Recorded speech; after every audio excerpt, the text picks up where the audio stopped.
কোরআনের অসংখ্য আয়াতে ও হাদিসে কিয়ামত ও কিয়ামতের নিদর্শনবলী বর্ণিত হয়েছে। এই নিদর্শনবলী পাঠে রয়েছে বহুবিধ কল্যাণ। প্রথমত, হাদিসে বর্ণিত ভবিষ্যৎবাণীগুলো সত্য হতে দেখলে ঈমান দৃঢ় হয়, মন আমলের প্রতি উৎসাহী হয়। দ্বিতীয়ত, ফিতনাকে চেনা সহজ হয় এবং আগত নতুন ফিতনার জন্য মানসিক প্রস্তুতি নেওয়া যায়। কিয়ামতের আলামতগুলো দু প্রকার: ক্ষুদ্রতম আলামত ও বৃহত্তম আলামত। ক্ষুদ্রতম আলামতের সংখ্যা অসংখ্য। এর মধ্যে কিছু আলামত ইতিমধ্যে অতিবাহিত হয়েছে, যেমন রাসূল সাল্লাল্লাহু আলাইহি সাল্লামের আবির্ভাব, চন্দ্র বিদারণ, বিভিন্ন ভণ্ড নবী দাবিদারদের আগমন ইত্যাদি। আর বাকি আলামত প্রকাশ হচ্ছে এবং সময়ের সাথে সাথে তা বৃদ্ধি পাচ্ছে। আল্লাহ তাআলা বান্দার সতর্কতার জন্য ১৫০০ বছর আগে তা কুরআনুল কারিমে সবকিছু বলে গিয়ে মহানবী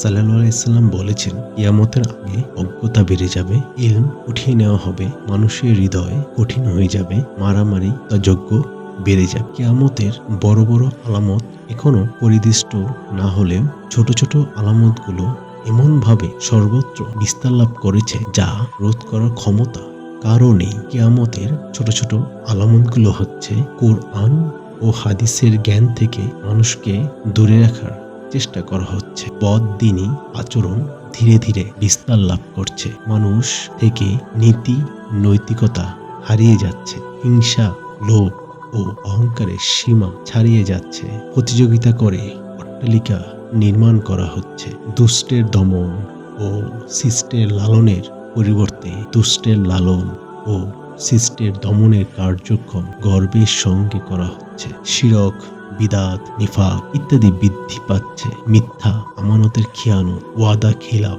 অহরহ হচ্ছে।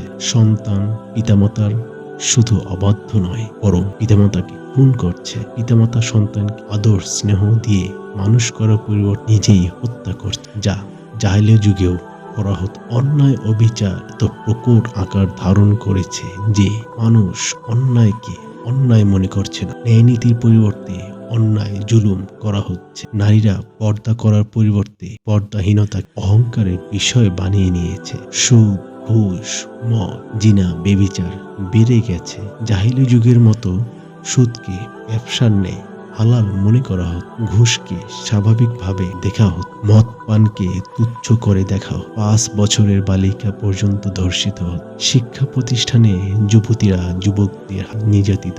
সমাজে সৎ ও নেককার লোকেরা লাঞ্ছিত।